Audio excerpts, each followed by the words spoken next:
So far we've looked at one type of multiplication, and that was our dot product. Now we're going to take a look at the second type of multiplication, and it's called the cross product. Here's the way it's defined. Let's say that we have two vectors, u1, u2, u3, and the vector v is v1, v2, and v3.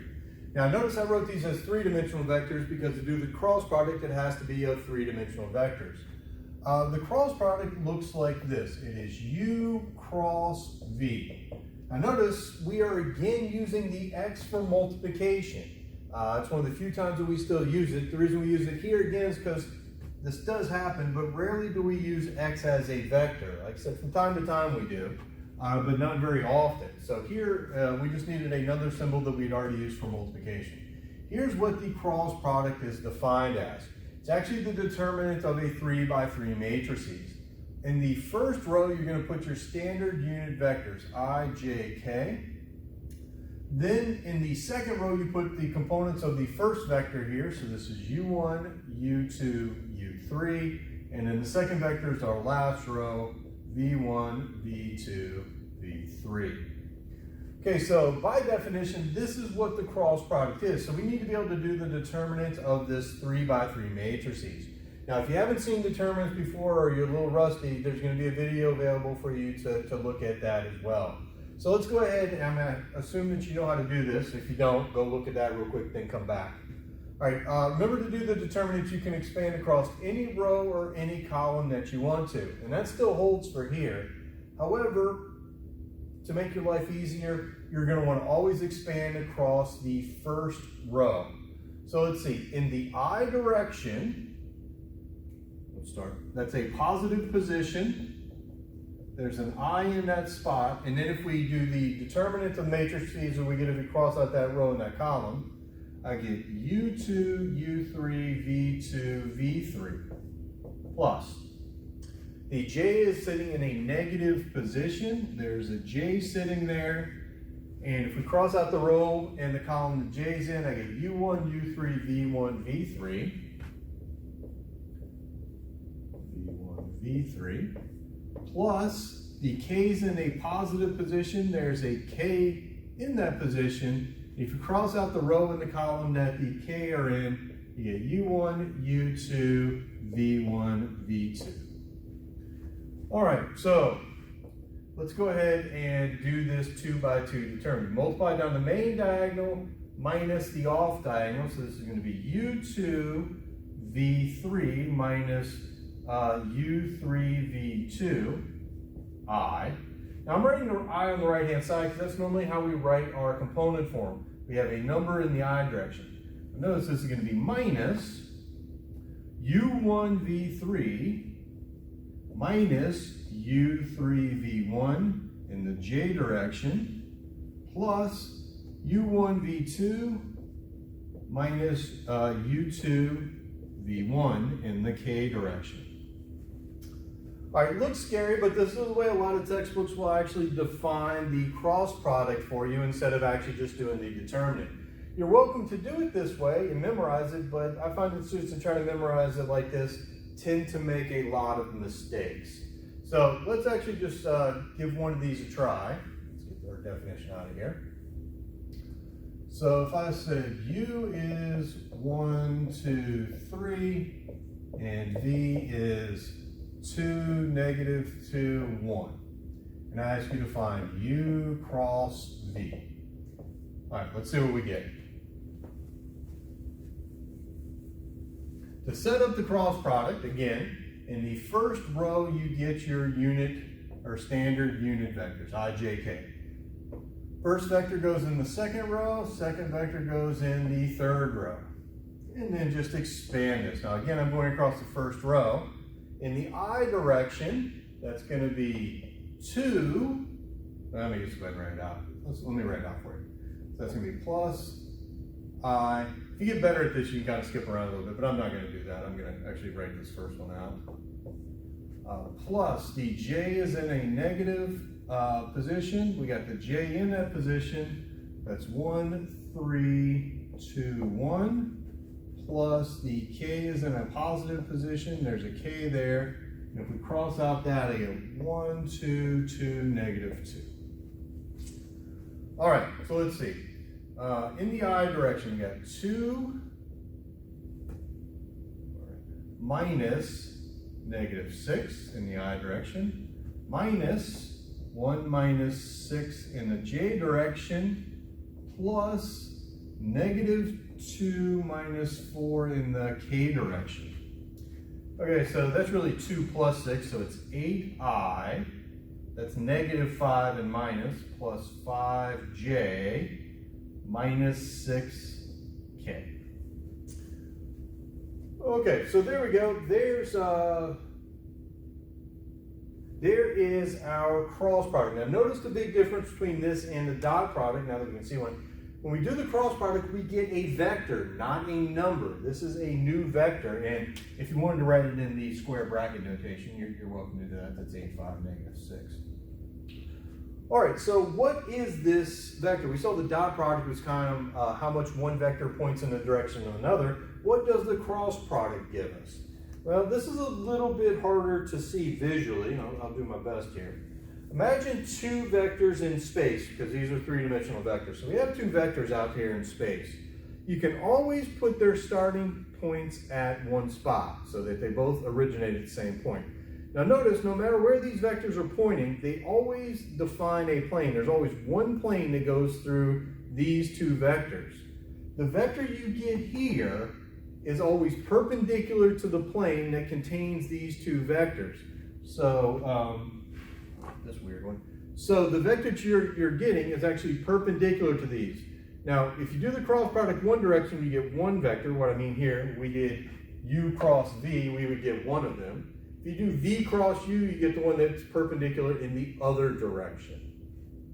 Okay, so anytime we're looking for perpendicular vectors or normal vectors or orthogonal vectors, the cross product should be popping up in your head because, well, that's what it gives us. It gives us a vector that is perpendicular to the plane containing the original two vectors. All right, let's take a look at it. Since it's a new type of multiplication, again, let's go through some properties here, kind of like what we've been doing.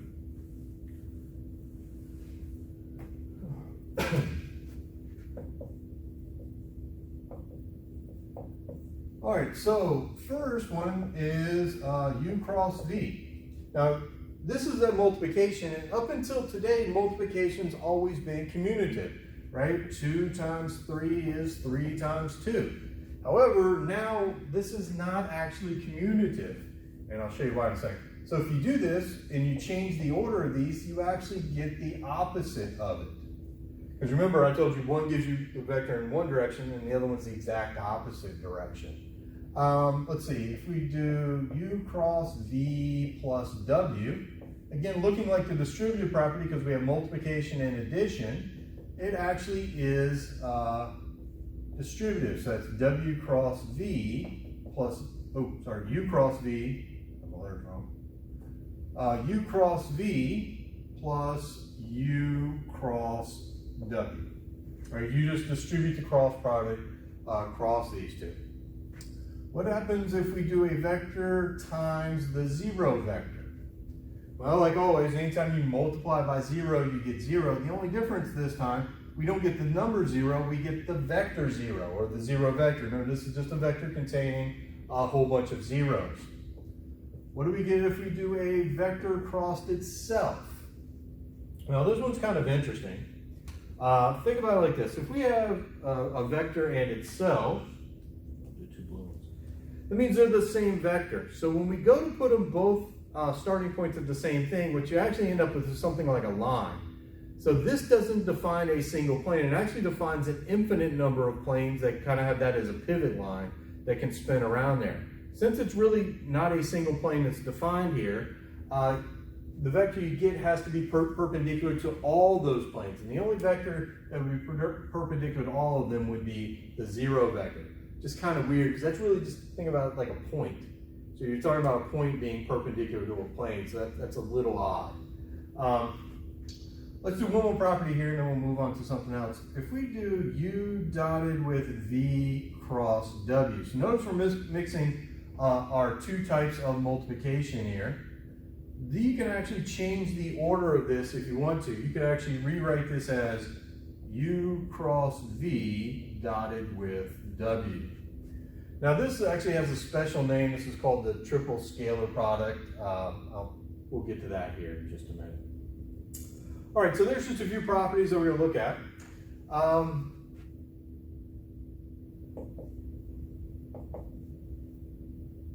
Let's take a look at this. If we have two vectors, now I'm going to draw these as two-dimensional vectors just because I'm restricted to the board, but this also, of course, works for three-dimensional vectors. But if you have two vectors out here, let's say that this is the vector over here, U, and this is the vector V.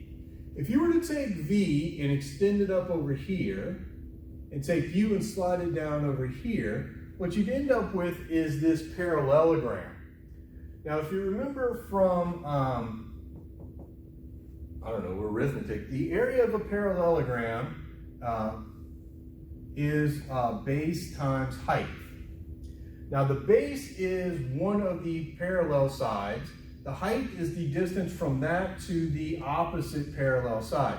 So you could call the height the distance from here to here, or technically you could call the height the distance from here to here. But how I drew the picture, it's easier to say that the height is that right there. So if I wanted to find the area of this parallelogram, here's what I'm going to do. I'm going to sketch it again right here. Now, since I'm talking about area, I'm going to need the lengths of these sides. So I'm going to call this side the magnitude of U, and the length of that side the magnitude of V. Again, our parallelogram goes over here. So that height is over here. Now, since that height is the same all the way across, I'm actually going to move the height right to there, just to make it a little bit easier to see, because now what I've done is I've created a little tiny right triangle there with an angle, theta. So I need to figure out what the height is here. Well, I don't know what this side of this triangle is, because that's part of the magnitude of U, but I do know this side. So what relates these three things together? Well, that would be the sine. The sine of theta is the height over the magnitude of U. So the height is the magnitude of U times the sine of theta. So if we're talking about the area of this parallelogram, the base would be the magnitude of V, and the height is the magnitude of U times the sine of the angle. Now the angle here is really just the sine of the angle between them, which we saw defined a few classes ago. Now, interesting enough, and I'm not going to show this to you today, there's another way that you can rewrite this. I'm actually going to put this under our properties real quick. The magnitude of U, magnitude of V times the sine of the angle can be written as the magnitude of the cross product of those vectors. Now, this is kind of long and tedious to show, a little bit too long for me to do here in the lecture. If you want to see this, feel free to show up some of the office hours and I'll walk you through it. Your book might actually have that in there too if you want to see it. But we're going to need this result a little bit later on this semester. Now we can expand this idea here from 2 dimensions to 3 dimensions. So if I have 3 vectors out here, one, I'll do my best to draw this, 3, so let's say we got U, V, and W. Now these are 3-dimensional vectors, so they're actually forming something that looks more like, hold on a second here, like this in 3-dimensional space, right? We're creating kind of a corner like this. So if I were to extend all these, and I'm sorry about the picture, but it's going to be kind of messy. It's going to come up here kind of like this.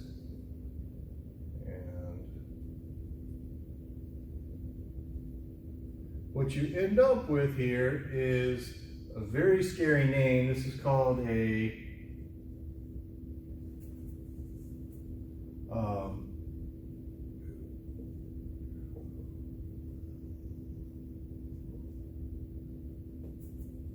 hold on, tough word. Parallelepiped. There's no chance that that's actually spelled right. So look it up on how to actually spell it. This is now a volume, kind of like these two created a 2-dimensional parallelogram. This is like a 3-dimensional parallelogram. We can actually find the volume of that by using something called the triple scalar product.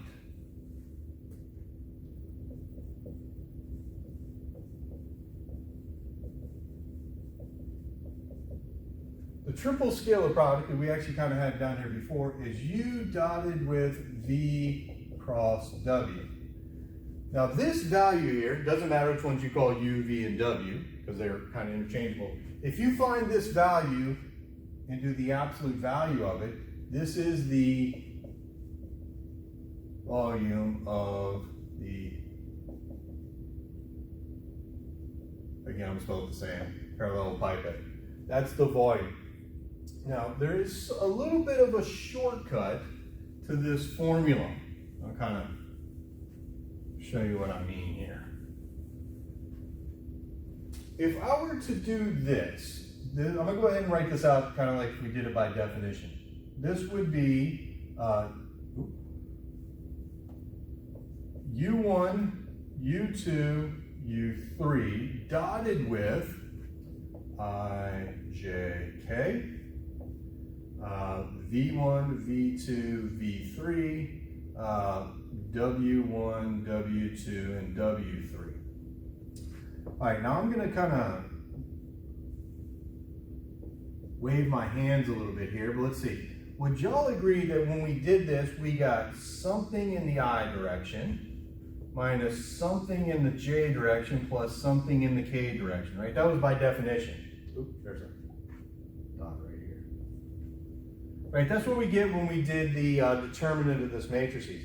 Now, what would we do when we do the dot product? I would do U1 times this minus U2 times that and U3 times that, which would basically just be the parentheses U1, the parentheses U2, and the parentheses U3, right? I just take each one of those and multiply by U1 plus 2U3. Notice basically all I did was replace the I, J, and the K with U1, U2, and U3, which means back up here, we could actually save ourselves just maybe one step of work, maybe two, and just replace the I, J, and K with this vector, which ends up being U1, U2, U3, V1, V2, V3, W1, W2, W3. Now, if you actually want the volume, this answer could be negative when you do this determinant. You're going to have to do the absolute value of your answer if you want the volume. But that's just called the triple scalar product, and really it's just the determinant of that matrices, so not too hard for you guys to work out.